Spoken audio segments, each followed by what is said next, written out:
So this is a video I have about the book of Enoch, and the description is very interesting stuff. Place, and I saw there the seven stars, which were like great burning mountains. Then the angel said to me, "This place is the ultimate end of heaven and I'll earth. go here. Let's see. It forms a white-hot spiraling feature called and it grounds and feeds it, and have the physics to describe it is chaotic and not well understood." Verses 10 through 16. A place beyond the great earth where the heavens come together. And I saw a deep pit with heavenly fire on its pillars. And I saw inside them descending pillars of fire that were immeasurable in respect to both altitude and depth.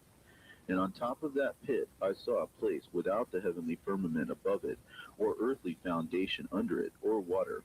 There was nothing on it, not even birds, but it was a desolate and terrible place. And I saw there the seven stars, which were like great burning mountains. Then the angel said to me, "This place is the ultimate end of heaven and earth. It is the prison house for the stars and the powers of heaven, and the stars which roll over upon the fire. They are the ones which have transgressed the commandments of God from the beginning of their rising, because they did not arrive punctually. And he was wroth with them, and bound them until the time of the completion of their sin in the year of mystery." The fact that this place is beyond the great earth firmly establishes its location in outer space. When it says that it is the place where the heavens come together, this indicates that it is a boundary to the fabric of space and time. The deep pit is the infinite bending of time and space that occurs beyond the event horizon. Again, the pillars are the radiation jets that pour out of it. The fact that stars, a code word for the fallen angels, are in orbit around it correctly indicates that stars can be and often are captured by black holes. So there's a lot of verses. That's not the only one. And there's more descriptive verses. So I'll get into that. But what I'm doing is writing an essay about it, which is not to say that is objectively talking about that. So it's a hypothesis, a structured probability assessment based on multi-layered descriptions. Introduction. The Book of Enoch contains a series of passages describing a location characterized by extreme environmental, structural, and dynamic features. These descriptions have traditionally been interpreted as symbolic depictions of divine judgment or cosmic imprisonment. However, a closer examination reveals that the text provides a highly structured and multi-layered description that aligns closely with characteristics of a specific class of astrophysical phenomena. This essay does not argue that the text definitely describes a black hole. Rather, it applies a probability based on an analytical framework to assess rather the density and specificity of the described features increase the likelihood that the passage corresponds to a real phenomena rather than being purely symbolic. Observational data from the text. The following elements are directly drawn from the passage. Environmental conditions, a place without a heavenly firmament above or an earthly foundation under it. Not even birds. I do find it interesting that he says not even birds. I'd have to say, why not even cats? Why not even crocodiles? Why not even any other animal? Well, birds are associated with the sky. Just a slight indication that it might be something that Enoch is feeling is sky related, even though it's not in the firmament, the known sky. The description establishes absence of atmosphere, no firmament; the absence of ground, no earthly foundation; the absence of life, not even birds. This strongly suggests a non-terrestrial environment, inconsistent with mountains, volcanoes, or any earth-based location. Now, I had GPT assist me with this because GPT has a very way of arguing and keeping things grounded. So to work some things out, it also has a habit of putting words into my mouth. So if I say something like, I'm assessing this for a probability versus possibility scale, it'll then respond saying a statement like, this doesn't objectively prove that blank. Well, I didn't say that. So there has to be some back and forth working between how I describe something.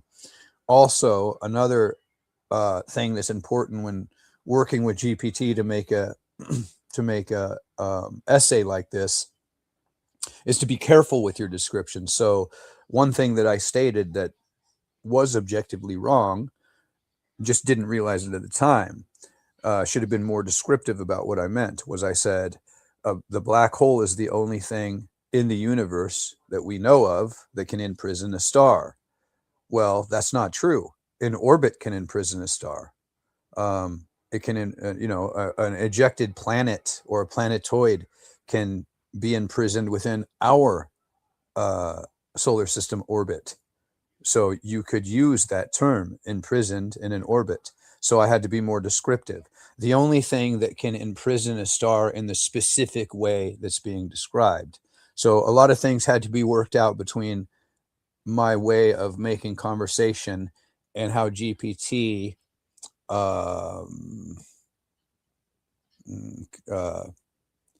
how it perceived my specific words. Structural geometry, a great opening, a cleavage that extended. This indicates a central void or boundary, a structure defined by depth and opening rather than surface from. Energy structure, a great fire that was burning and flaming. This suggests intense energy surrounding the central structure, not localized fire like volcanoes, but persistent large-scale energy field, dynamic behavior, the stars which roll over upon the fire. This is one of the most critical features. Stars are not static. They are moving along a boundary condition. The motion is described as rolling over an edge, even in the terms of a black hole. Confinement, binding. The stars of heaven are bound in this place.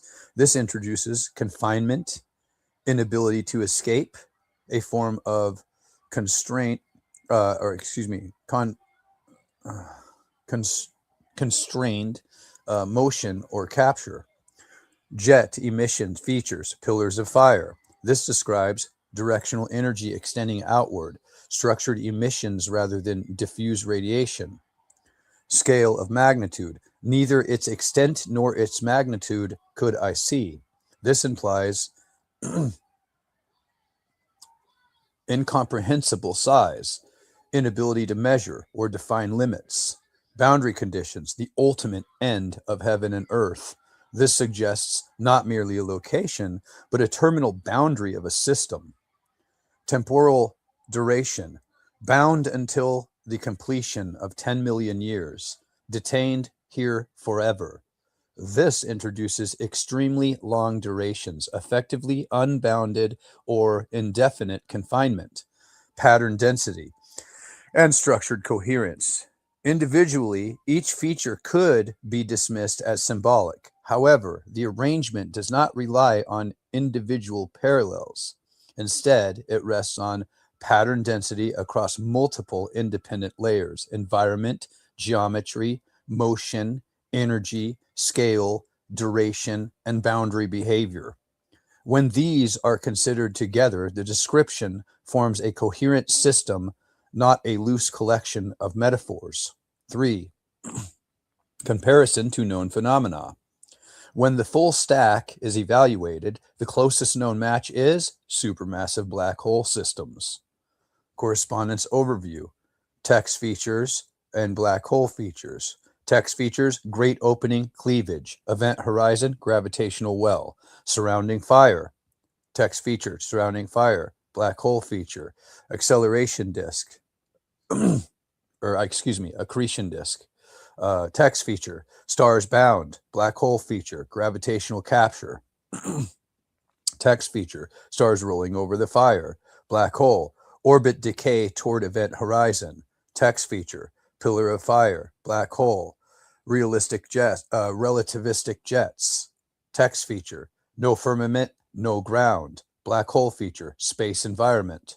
Text feature, immeasurable magnitude, black holes, extreme scale, relativistic distortion. What was that again? Text feature, end of heaven and earth, black hole feature, breakdown of classical space-time behavior.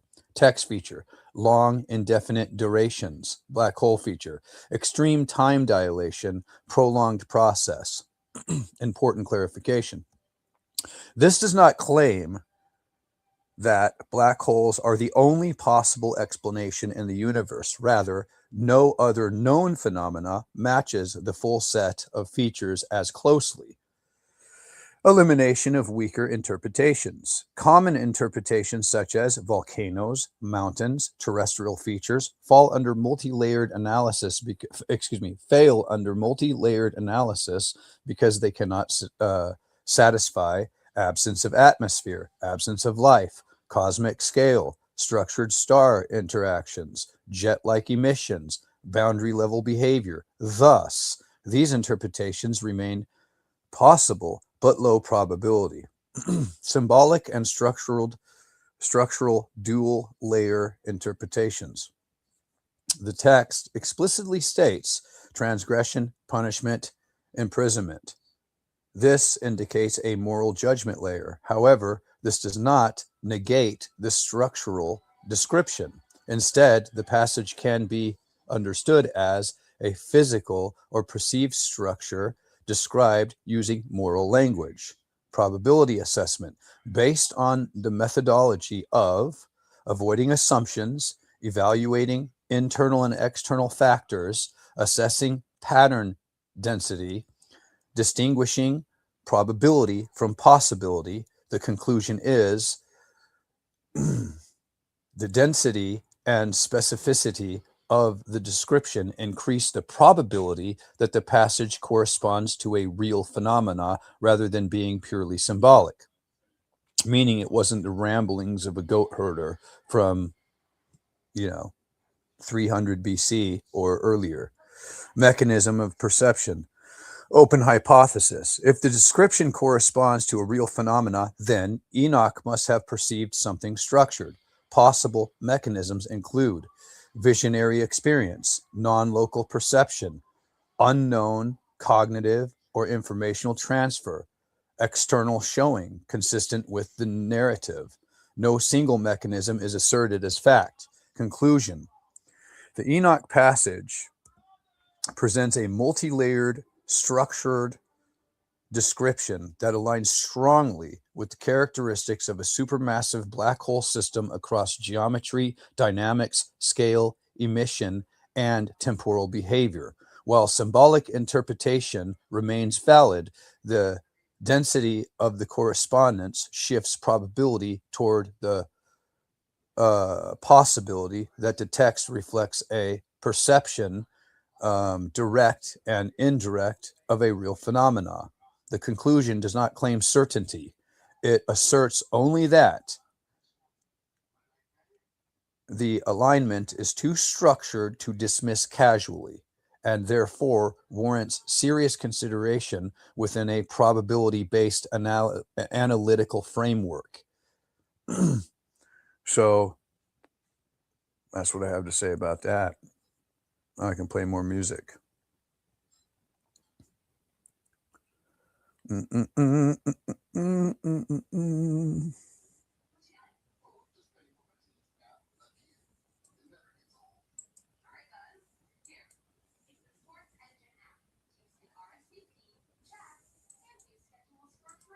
The image of the stars was completely dark, yet I could see the flame of its fire, and I saw deep churches as well as a few of the nationwide ministries, but only got one response, and that by a person who held that if it came from an apocryphal source, it wouldn't be worth his time to look at it.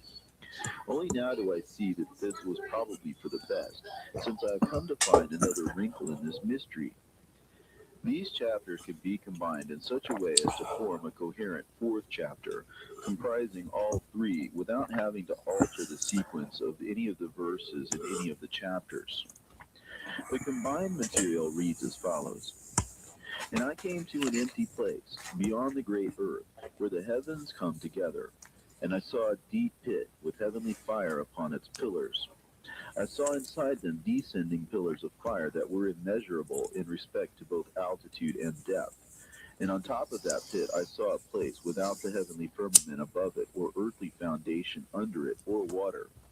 There was nothing on it, not even birds, but it was a chaotic, desolate, and terrible place, for there is not ground there as upon the earth. And I saw something like an invisible cloud, and though I could see that it was completely dark, yet I could see the flame of its fire, because it was burning brightly. And there were some things like bright mountains which formed a ring around it, and were sweeping to and fro. And there I saw 7 stars of heaven bound together in it, which were like great mountains, and burning with fire. And that moment I said, for which sin are they bound, and for what reason were they cast in here? Then one of the holy angels, Uriel, who was with me, guiding me, spoke to me and said to me, Enoch, for what reason are you asking, and for what reason do you question and exhibit eagerness?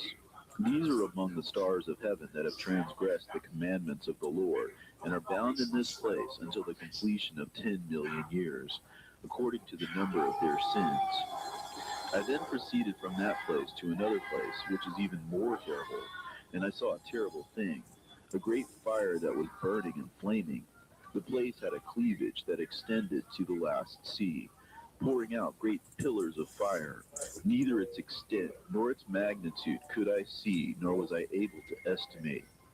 Then I said, what a terrible opening is this place, and a pain to look at it. Then I asked one of the holy angels who was with me, saying to him, what is this bright thing? For it is not a heaven, but merely the flame of a fire which is burning, and a voice of weeping, crying, and lamenting, as well as strong pain.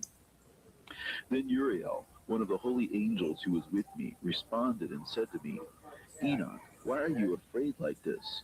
I answered and said, I am frightened because of this terrible place, and the spectacle of this painful thing. Then the angel said to me, this place which you see is the ultimate end of heaven and earth. It is the prison house of the angels, the stars, and the powers of heaven. They are detained here forever. Into it shall be taken the spirits of sinners, blasphemers, those who do evil, and those who alter all the things which the Lord has done through the mouth of the prophets, all of which have to be fulfilled.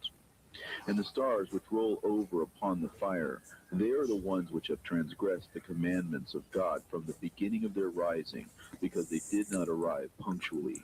And he was wroth with them, and bound them until the time of the completion of their sin, in the year of mystery. The fact that a fourth account of this black hole. So that being said, the probability shifts more toward actually seeing what we're looking at.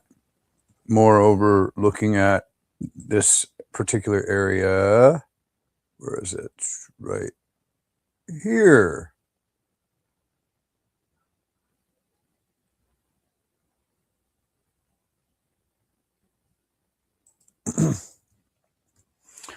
And that also shifts the probability that theology isn't just possible that the tooth fairy wrote it. It's also possible it's the ramblings of a goat herder from 1000, 2000 BC. But the probability is that it's not the ramblings. So while I don't specifically agree with this guy, his internal factors are Christian, which is why I wrote the essay the way I did, there still is weight toward the probability that Enoch was either taken or shown the very phenomena that we're looking at in this particular area. It's described with a perfection that is stunning. Not only that, but not just the pillars that are immeasurable, 2 of them, the fiery thing with a cleavage and a great opening, and inside it. Now, of course, somebody might say you can't see when a star's inside. Yes, but when Uriel describes him as rolling over the edge of the fire, which is exactly and objectively how stars enter the event horizon, that could very well be what Enoch was referring to. Not necessarily inside the inside the great opening, could be right on the edge. And what does that imply for ancient theology? It shifts the probability toward, number one, if he was taken to see this or shown it in any way, then to think that how these celestial beings or angels are described, and what they're described as having the ability to do, is not bound by space nor time, which means it would be just as easily, and it wouldn't be extreme, to think that he was actually taken there. Again, the probability is that if he's right about this, he's right about their abilities. And of course, in the Old Testament and the New Testament, as well as the Quran and some other theologies, you have these beings being able to take physical form and etherical form. So again, there's no reason to think they can't transmutate Enoch into etherical form and take him for a little ride into the heavens. Of course, another thing, I look at it kind of like the drain of a bathtub, which would be the ultimate end of the, here we go, the ultimate end of the bathtub, like the ultimate end of the bath that you're taking looks a little something like that. And that being said, what does that imply? Or what does that shift the probability to for Christianity and or even Judaism, ancient theology? It implies that it's a very real phenomena. It's probable that it's a very real phenomena. It's less probable, but possible, but the Tooth Fairy wrote it, less probable, but possible, that it's the ramblings of a goat herder. So for those not considering that Christianity has any weight, or this theology has no weight, it's objectively probable, which is what I've established in my essay. That being said, I think you can't just dismiss this, nor can you dismiss the abilities described of these celestial beings, I'll call them. And that being the case, perhaps it should just be taken a little more seriously than it is. I've heard interpretations that they're talking about volcanoes. Well, there's birds flying around volcanoes. So if you're, taken into the air to look at a volcano, I don't know how stars would roll over the edge of a caldera. Don't think volcanoes are immeasurable. I know that Enoch is also taken to the four corners of Earth, and through numbers, he derives a astronomical calendar system. Very interesting.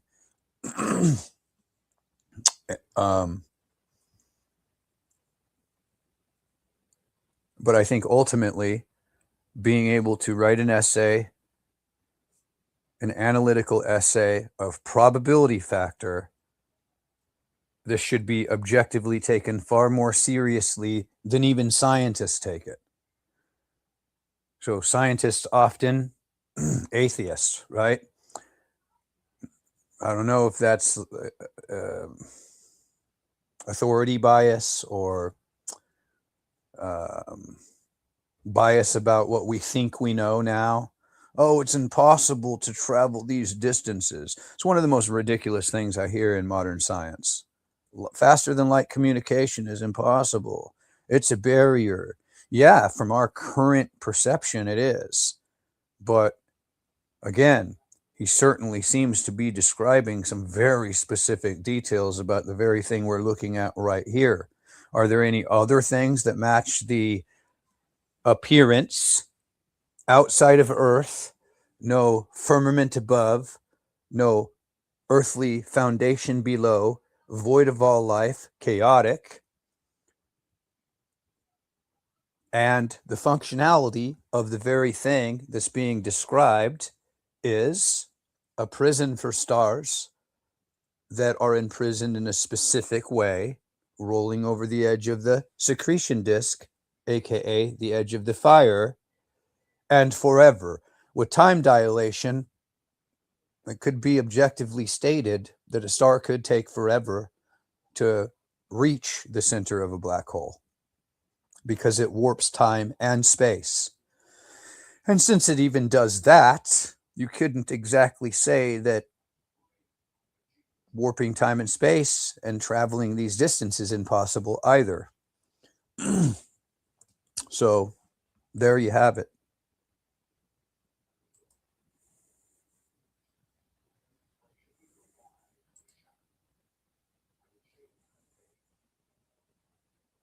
What's up, Penn?